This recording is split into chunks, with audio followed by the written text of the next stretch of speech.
This is the Ramana Maharshi 40 Verses on Reality Satsang, a time for self-reflection and self-inquiry.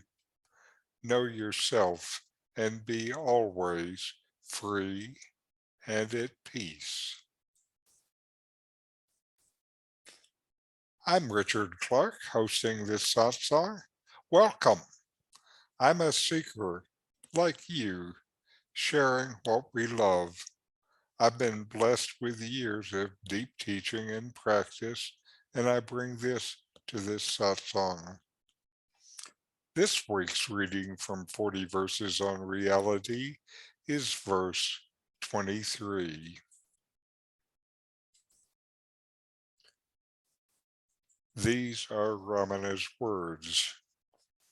The body does not say I.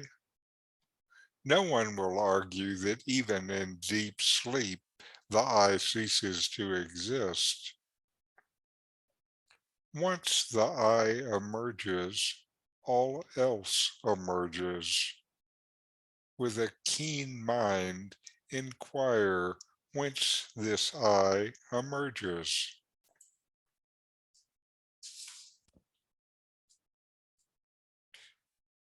When you inquire, from whence does this I arise? You will notice that the body makes no claim of being I or being your identity. The only I found in the body is projected onto it due to your own mistaken identity with it.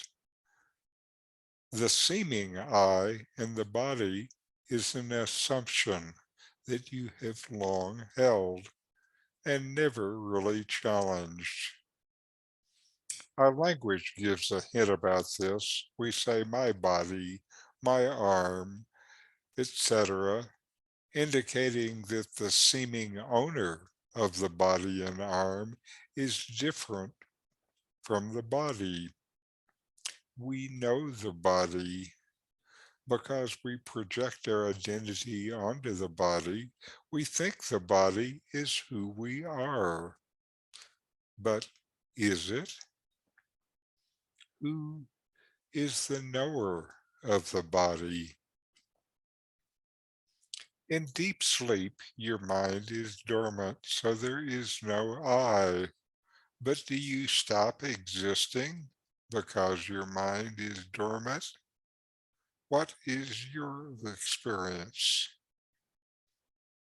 In dreams, though your mind is alert, and each dream has an I that is the central character in that dream, where does this dream I come from? In both the dream and the waking state, there is this seeming I, and with it comes everybody else, the world, and whatever idea we have of a higher power.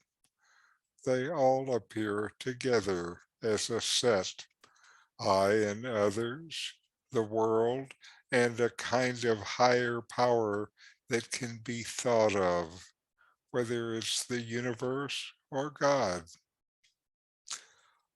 All this flows out of the idea that I am an individual. If I am an individual, I set myself off against everyone else and everything else. With the rising of the idea of the individual, there rises everything else. But are you an individual? Individuals come and go. Do you come and go? Individuals are all known. Are you the knower or the known? So, where does this I sense come from? In a dream, you have the same sense of reality as in the waking state. Where does this seeming reality come from? It's easier to see in a dream that the I is not inherent. It does not exist as a separate reality within your dreams. Rather, it is projected into your dream by your mind. You know that in a dream, everything is really only from your mind and memory. So, where does this dream I come from? Both the dream and the waking state share a subject-object orientation. After inquiring about the source of the I in a dream, ask yourself the same question about the waking state. We can see that the I sense is projected into the dream. What about the I sense in the waking state? Where does it come from?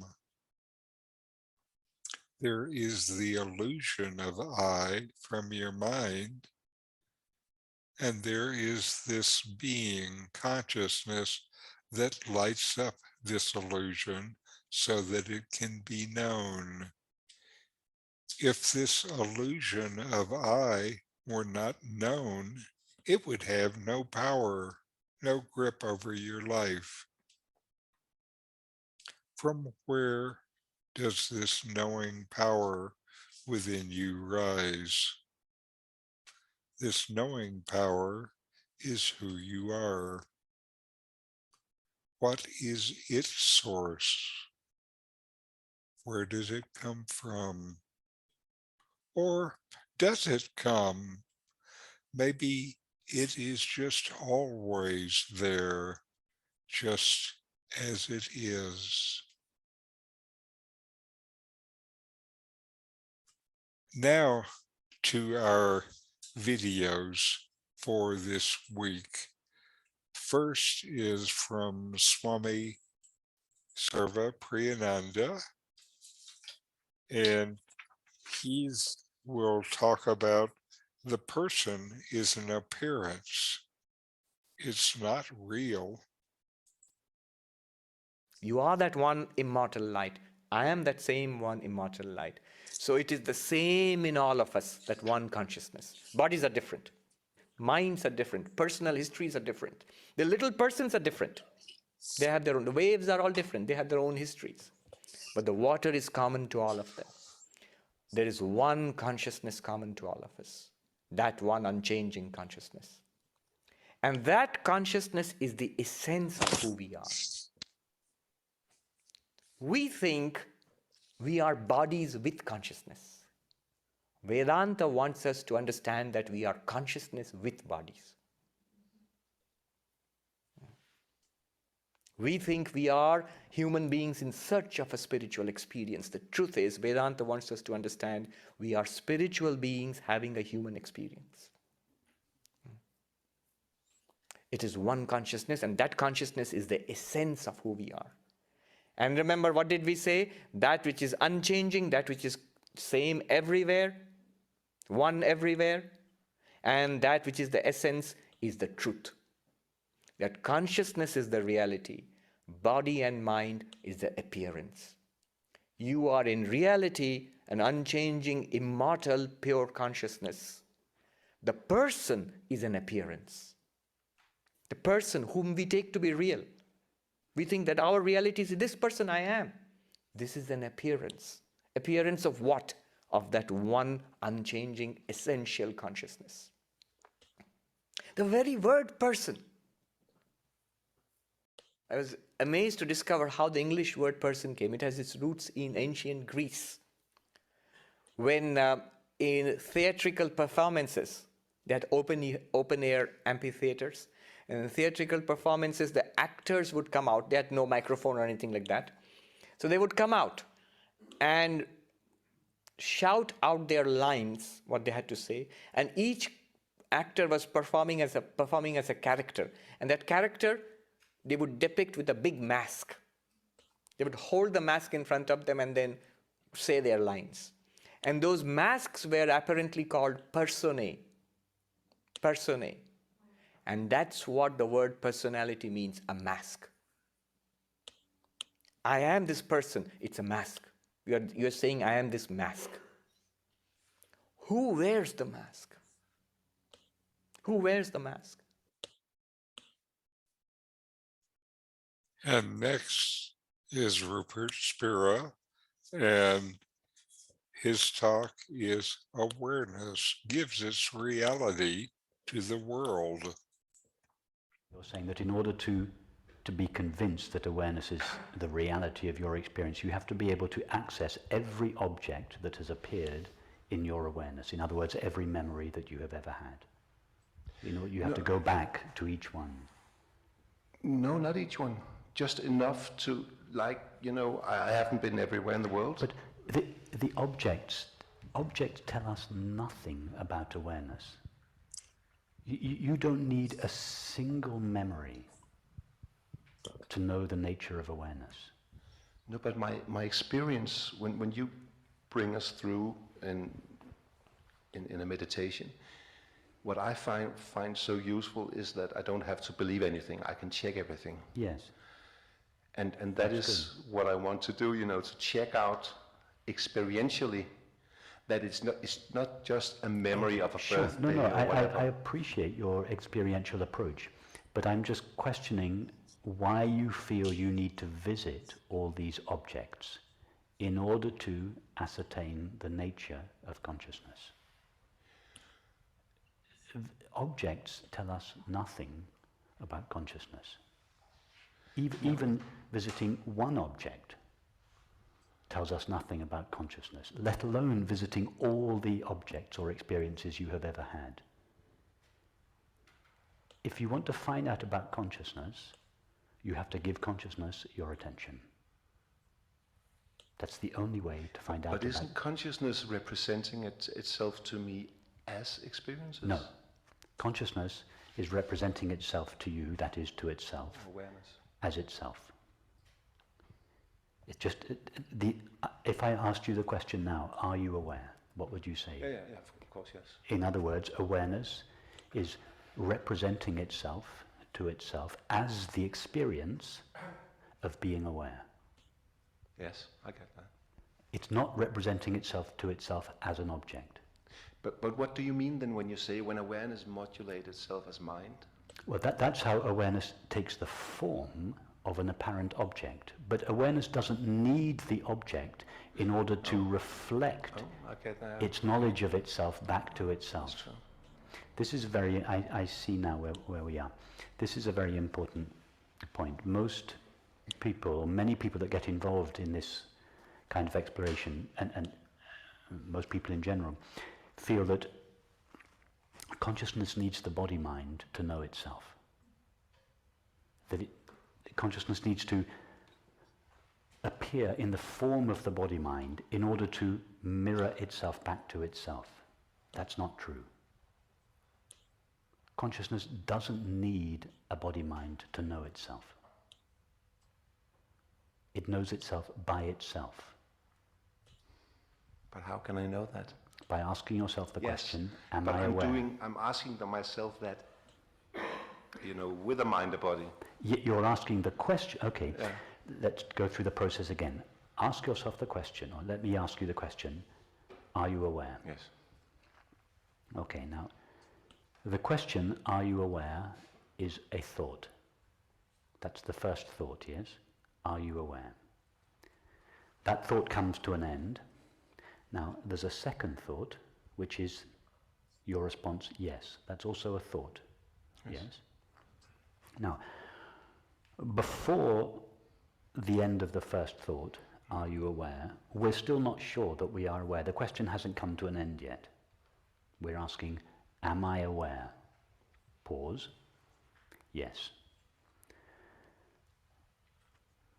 Somewhere between the end of the first thought and the beginning of the second thought, something takes place. Yes. Which is called the experience of being aware that I am aware. Yes.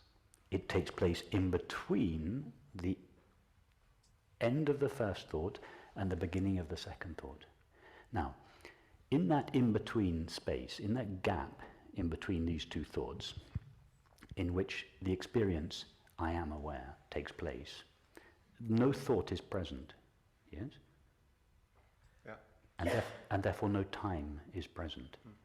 So at the end of this thought, to go to the experience of being aware, we literally go out of time. We fall into eternity. It also feels like that. Yeah. Yes. Yeah. That is why deep sleep feels timeless. Because it takes place between two dreams, which means between two thoughts. Between two thoughts there is no mind. There is no time. It's truly timeless. So the mind says it is nothing. It wasn't there. Because the mind can only see objects. So the mind thinks it's one thought, followed immediately by the next thought. The mind can't see that eternity exists between these two thoughts. And in fact, eternity exists throughout these two thoughts. But the mind says there's nothing there. One thought just follows the other. But in between those two thoughts, am I aware? Pause. Yes. In that pause, we go to the experience of being aware. Yes. We go to the experience, I am aware. Now the I that is aware that it is aware is that awareness. Awareness, as it were, becomes aware of itself. It becomes aware of itself in the absence of thought. That is, in the absence of mind. That is your experience.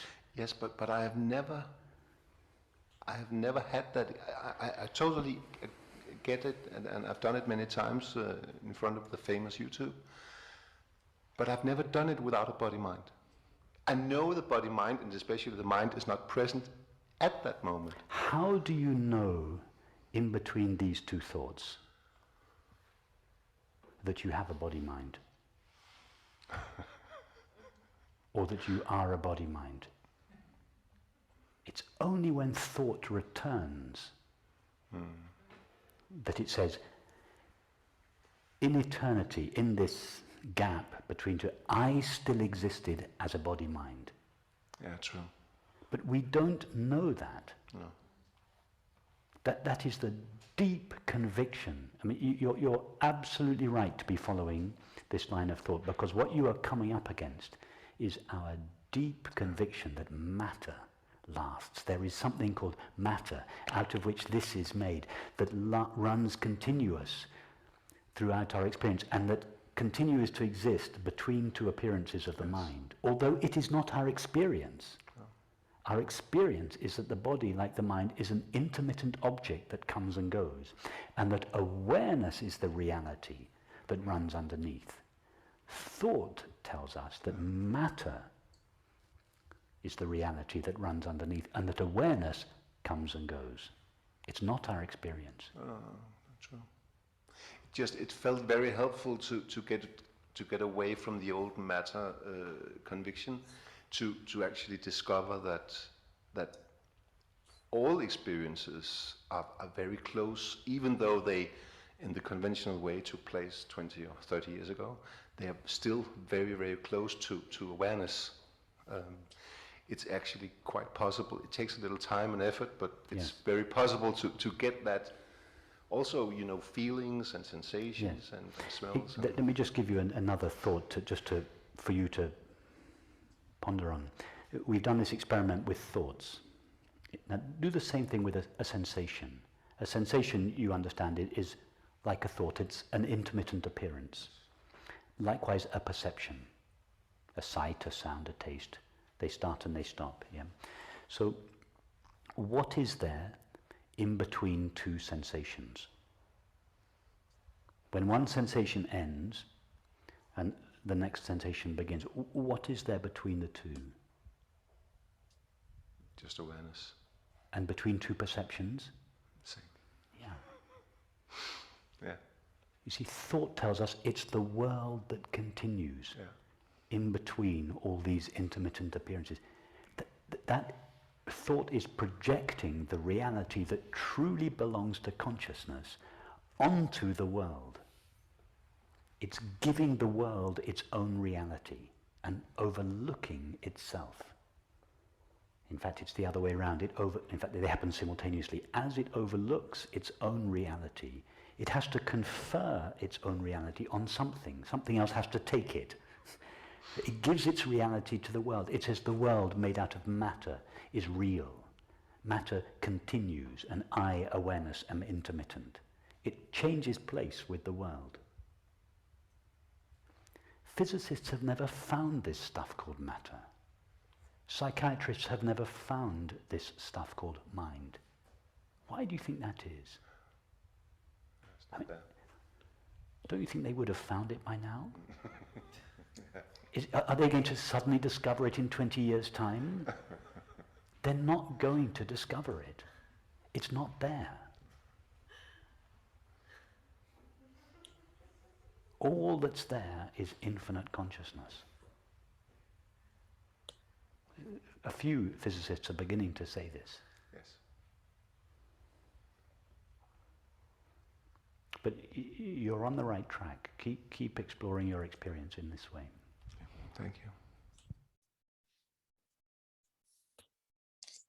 And now we will listen to Nome talking about with the rise of I. The Maharshi has said that with the rise of I, or the ego notion, all else rises. And with its subsidence, all else subsides.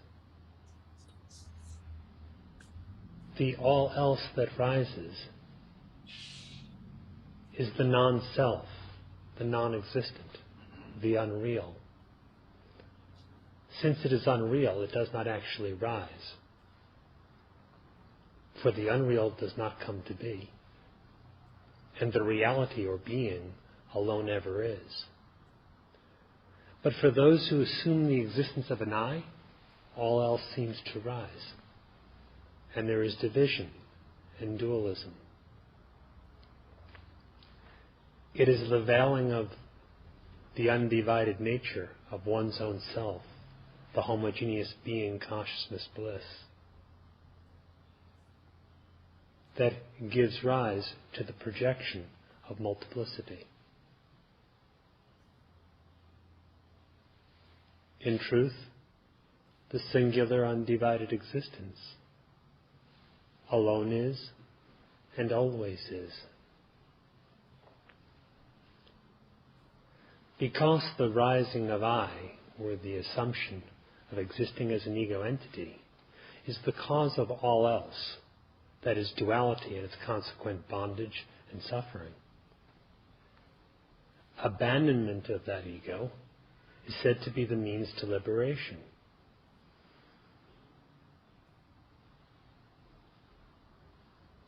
How can you abandon something that is not real?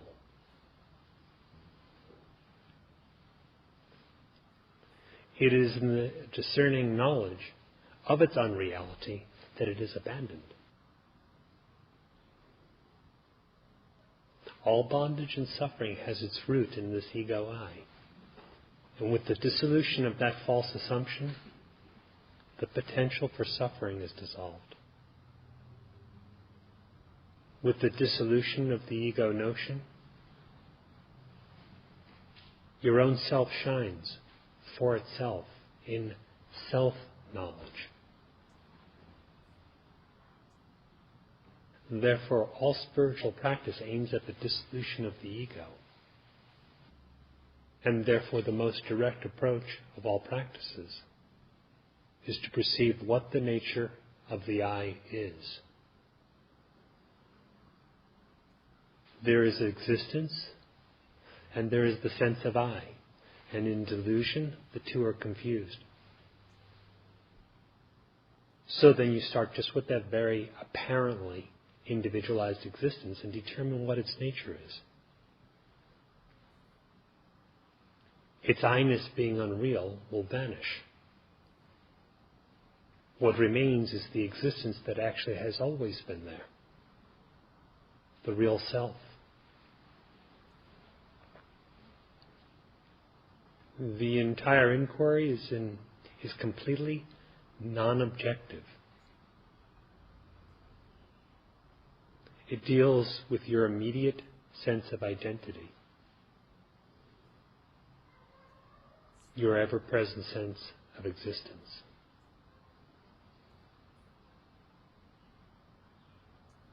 Discern clearly what you regard as I, yourself.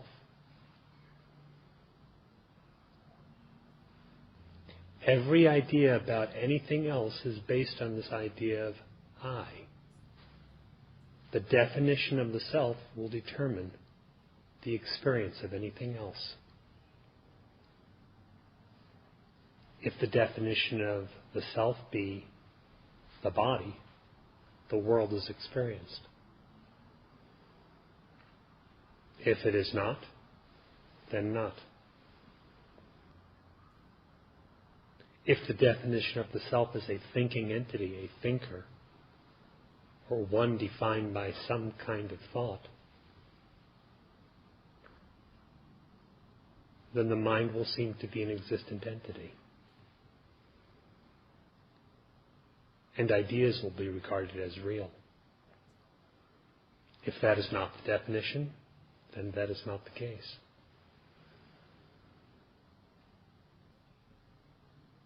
What is the true definition of your own self?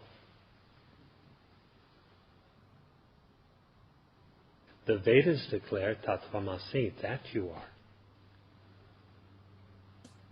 Ayamatma Brahman. This self is Brahman. But you must find it out for yourself.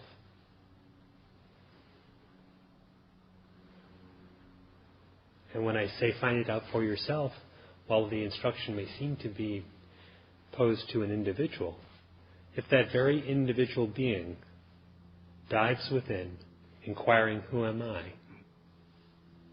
The individuality is not at all. And only the real self, Brahman, is existing. And that alone knows itself. Therefore, understand self-realization to be free of the states or conditions of the body, of the mind, of the individual entirely. There is no one existing outside of the self. Since there is no one else other than the self, it is ridiculous to speak of oneself being unrealized or oneself later being realized. There is only that which constitutes the realization, which is not an object, not an event, not a transitory experience, but just being, existence. Inquire within yourself and come to a conclusive knowledge of this existence. All right. And now let us take a few minutes to meditate, to inquire. Start with a breath in and out, long, slow breaths. Feel the breath as it comes in,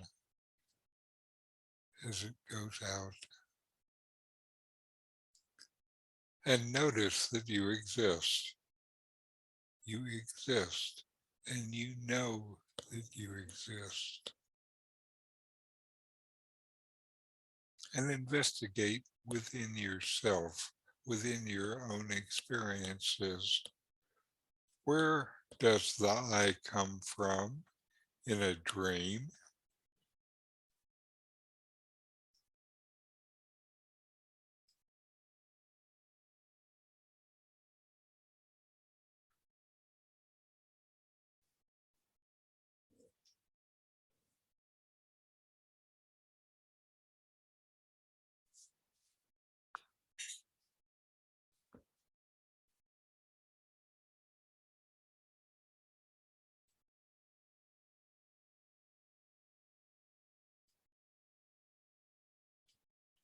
How about in the waking state?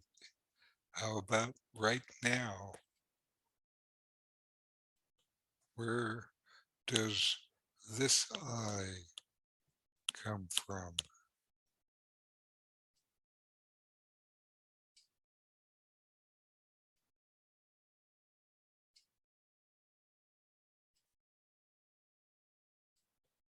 There's a sense of I that comes from my mind.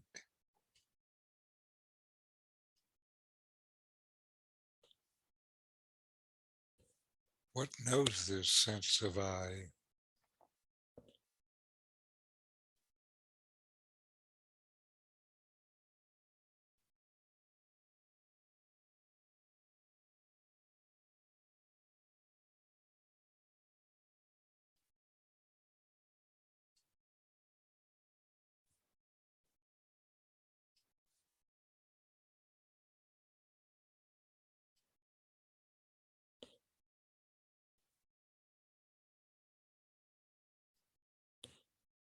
Who am I? What is the nature of my existence?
All right.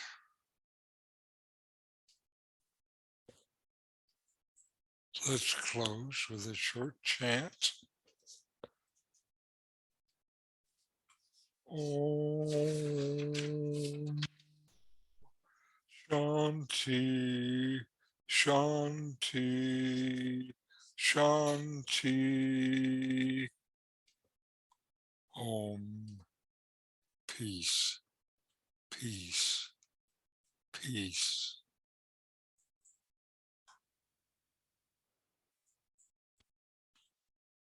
Thank you for letting me share this teaching with you. This series on Ramana's 40 verses on reality will continue in the following weeks. If this satsang was of interest, I have more for you: a free book site, a YouTube site, and my blog. The URLs will be on screen next. Namaste.